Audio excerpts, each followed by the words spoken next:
भैया आजकल बेटी के प्रति लोग के कितना मानसिकता खराब हो गई बा। बेटी अगर ना रहे तो संसार में सृजने ना हुई।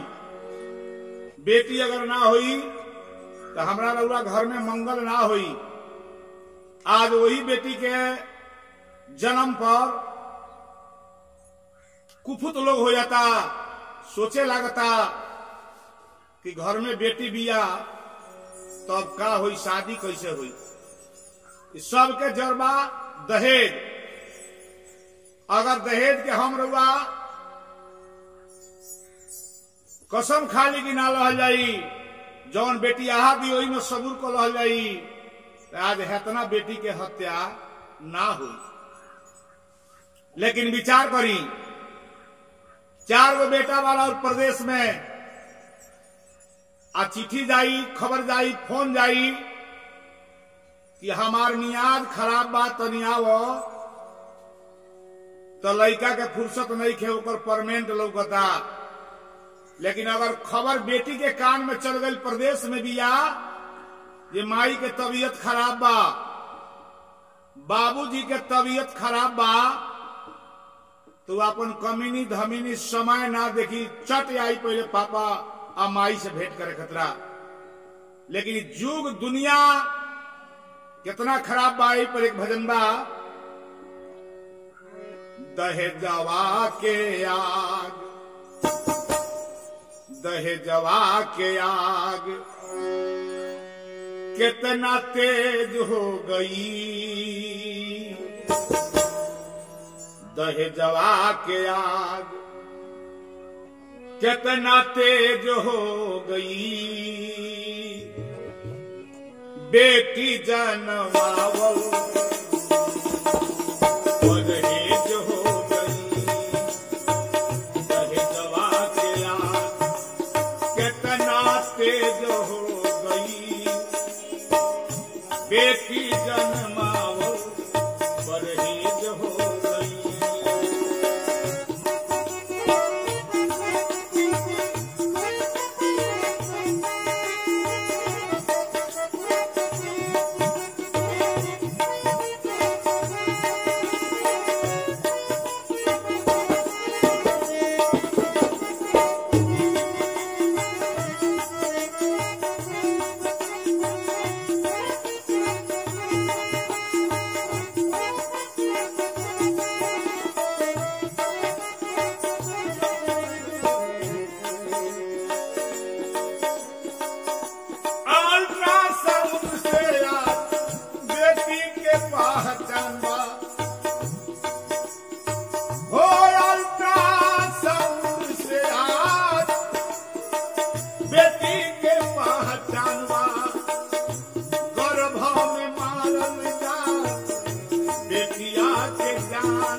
विचार करी, आज मशीन चल गई बा अल्ट्रासाउंड। अगर कोई के घर में गर्भ रहता बेटी पतोह के, तो चट पहले जाकर इलाज दिखावता कि भाई बेटी ही हो कि बेटा हो। विचार करी, रौरा के अगर एक बूंद जहर पिया दहल जाता के तरह के बुझाई। नवजात शिशु के जौन गर्भ में पल रहल बिया और पता चलता कि बेटी ही हो, तो तुरंत जहर लेखा न करे दवाई चलावल जाता कि जियान हो जाओ, मर जाओ। ऐसा जे बारे माई बाप के क्रेज हो गई, ऐसा ही जुग हो गई। लेकिन विचार करी, जनक राजा के भी 4 गो बेटी रहे लो, जेमे एगो सीता जी रहली। आज सीता जी ना रहती तो राजा जनक के नाम इतना प्रचलित ना हुई, राम जी अयोध्या में ना देते, नाना प्रकार के ऋषि मुनि लोग ना जाई, इतना मंगल ना हुई, इतना बड़ा शुभ कार्य के बखान ना हुई, तो रामायण ना लिखाई। आज वही बेटी के हमनी के घर में जब आगमन होता तो माई बाप कसाई बन जाता। कभी का कहते रे, अल्ट्रासाउंड से बेटी के पहचान बा गर्भ में मारल जा बेटिया के जान बा गर्भ में मारल जा औरों के भाई बेटिया के जान बा कैसन माई बाप के करे जो हो गई कैसन माई बाप के करे जो हो गई बेटी जनमावल बरहे जो हो गई कहे दवा के आग बड़ा जोर हो गई बेटी जनमावल बरहे जो हो गई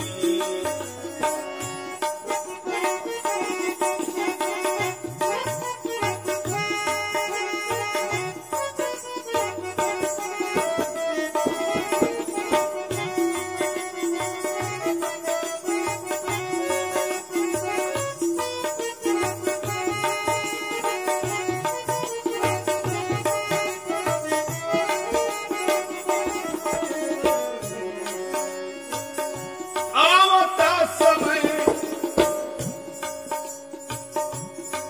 दुल्हा दुल्हन के ढूंढे गए हैं। देखिए वैसन समय आ रहा बा ऐसन समय आवता कि बेटा वाला अब जइए खोजे लड़की आयाजो हो रहा बा बहुत जगह कुणेश्वर लोग ताकत अभी आ नहीं के हो आके कना अभी बेटी के डोली में बैठा के लोग विदा कर दहल और बेटा निमने बाड़न कोई अगुआ पताई आवे वाला चीज नहीं के ऐसन समय आ गई बा ऐसन हमने कहनी कि आवे वाला जनरेशन बेटी सन के मुआ के समाप्त कर दिले बानी। लेखक लिखत हम व्यास रामचंद्र शर्मा ये गीत के लिखते हुए अपने समन के वो अच्छा संदेश दिले बानी। आ कैसे बात बा आवता समय दुल्हा आरतिया लेके धूली है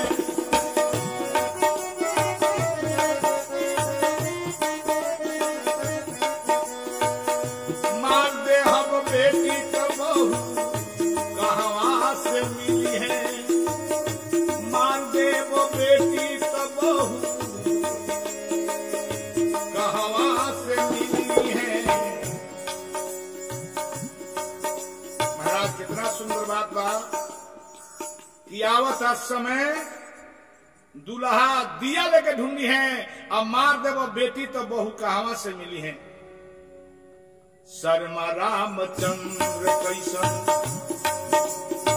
ई देश हो गई शर्मा रामचंद्र कैसन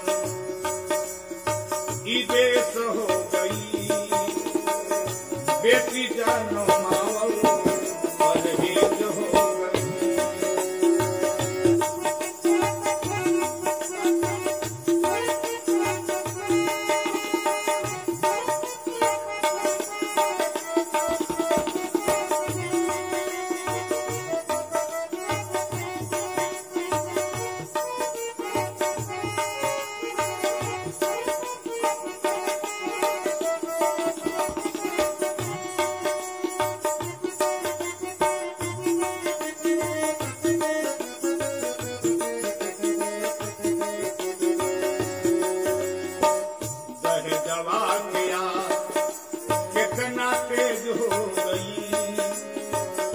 बेटी जाना मावल परहेज हो गई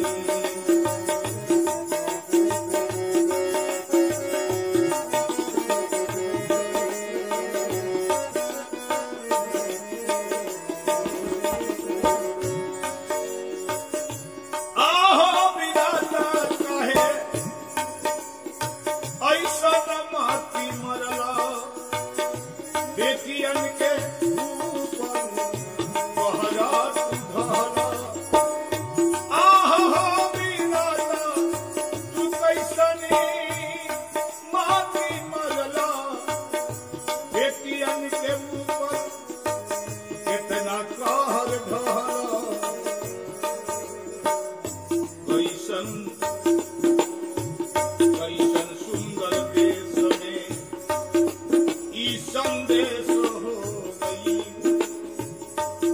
कवि भगवान से कहत रहे कि जौना भारत वर्ष में बेटी के गाय के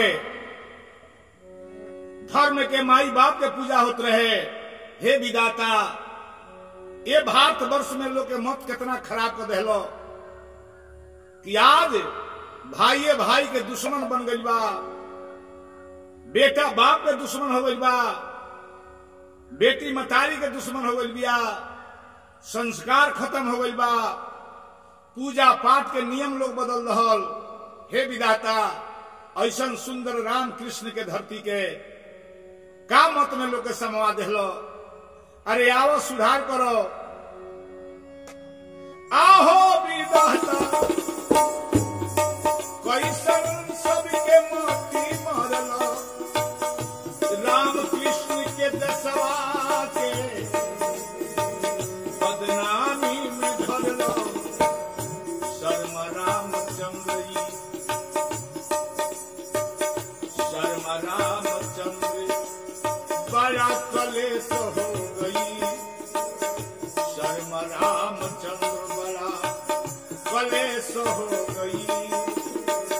बेटी जनमावल परहेज हो गई, दहेजवा के यार बड़ा तेज हो गई।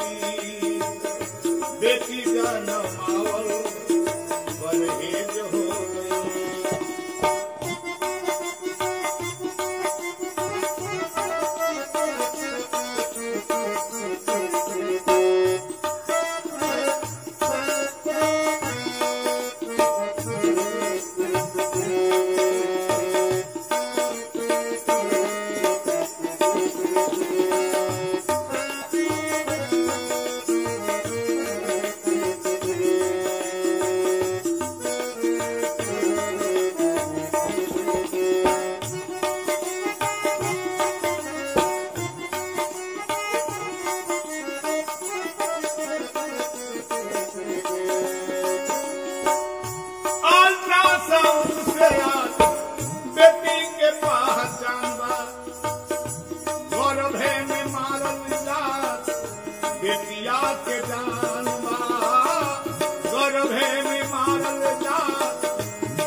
बेटी जनमावल